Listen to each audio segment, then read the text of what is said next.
Check out retroupgrades.co.uk and use code RetroCrisis10 to get a discount on the PC Engine RGB add-on board and the Sega Mega Drive 2 RGB SCART cable.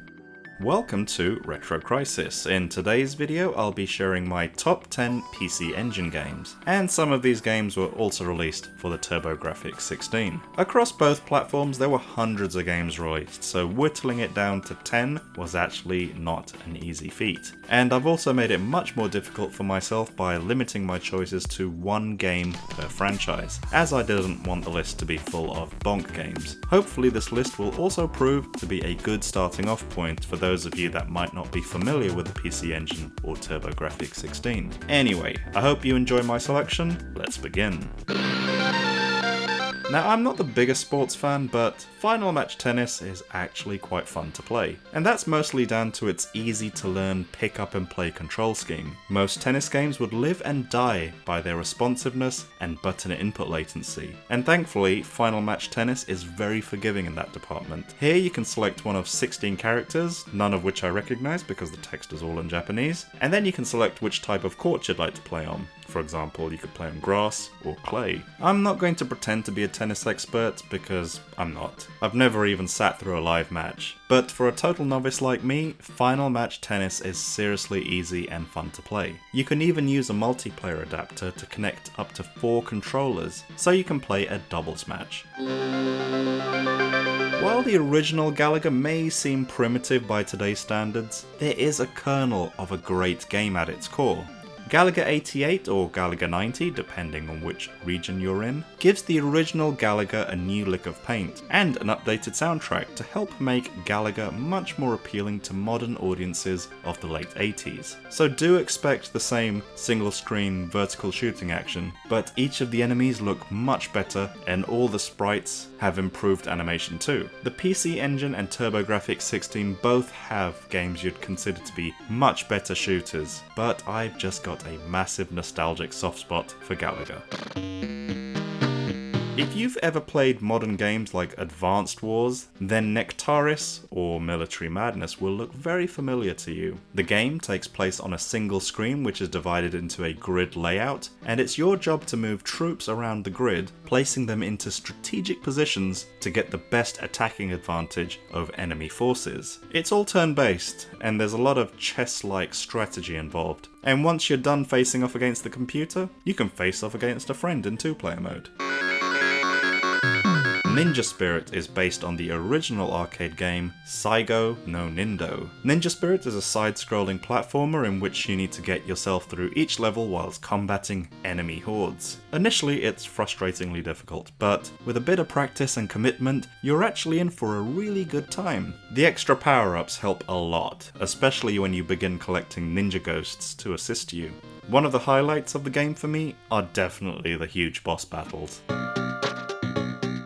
Dragon's Curse may look very familiar to some of you, and that's because it's actually a port of Wonder Boy 3 The Dragon's Trap from the Sega Master System, which was already one of the best games on that console. Dragon's Curse updates the graphics and sound to 16-bit glory, and it's an absolute joy to play. In the game you travel around different environments and you collect different weapons, armor, magic to fight off against all the bad guys. But what's most captivating about the game is that you have the ability to transform into different characters, such as fire-breathing dragons, a mouse that can climb walls, and a hawk that can fly. And there are a few others too. Dragon's Trap is one of my favourite Master System games of all time, so getting to play an upgraded version on the PC Engine is a real treat. If you enjoy open worlds and platformers, you'll love Dragon's Curse.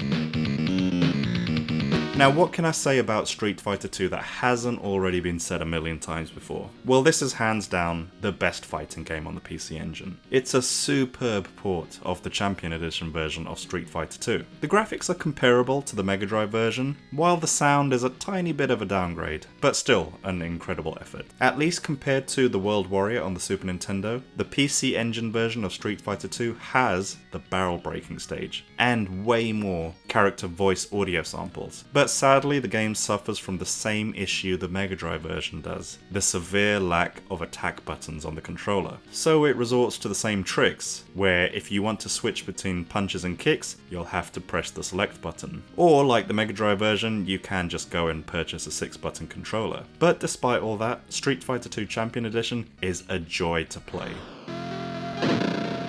Now here's a genre that seems to have fallen in popularity over the past few decades. How many of you remember playing pinball machines in the arcades? Devil Crash, or Devil Crush depending on your region, is one of the best pixelated console pinball games of all time. Well, at least in my opinion. The controls are simple, you just use the left D-pad button for the left flipper, and the 1 button for the right flipper. That's all you need to know. The graphics are vibrant, and I love the tiny little monsters that walk around the screen. And it's even more fun to see them get squished by your pinball. Devil Crush is one of those games where you could just switch your brain off and be in a trance whilst playing this.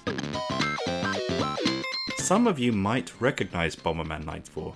It was also released as Mega Bomberman on the Sega Mega Drive and Genesis. However, what makes the PC Engine version better is the fact that you can actually play with up to 4 friends in a 5-player battle. And the PC Engine version actually has slightly better graphics. However, I'd have to give it to the Mega Drive version, as I think that has slightly better music. Unless you've been living under a rock, the Bomberman formula is very straightforward. You're on a board and you need to strategically plant bombs to blow a path that leads you towards the exit, whilst blowing up some bad guys along the way too. If you ever have friends over and a PC Engine happens to be the only console you own, Bomberman 94 is the game you turn on. Bonk's Revenge is the second entry in the Bonk series. Bonk is essentially PC Engine's Super Mario or Sonic the Hedgehog, or at least the closest would get to a mascot platformer. You jump and climb your way to the end of the levels, whilst bashing all the bad guys with your oversized head. It's a lot more fun than it sounds. The series is consistently amongst the best looking games on the PC Engine. It's a real shame Bonk didn't survive and go on to be a big time mascot like Sonic or Mario, despite having a short term stint on the Super Nintendo and Game Boy. Definitely give Bonk's Revenge a go, especially if you're a platforming fan. The Star Soldier series has been going since about 1986, and barely anybody in the West has ever heard of it. Soldier Blade happens to be the 4th entry in the series. It's a vertical space shoot 'em up, and boy does it deliver. It's super fast with barely any sprite flicker. In regards to the graphics, it's a technical achievement for the PC Engine, especially with the large boss sprites at the end of each level, and the ridiculously overpowered power-ups. I'd say if there was one vertical shooter to own on the PC Engine, Soldier Blade is it. It was a close one between this and Blazing Lasers for me, but I just slightly prefer Soldier Blade, due to its buttery smooth gameplay and god-tier graphics and super cool music.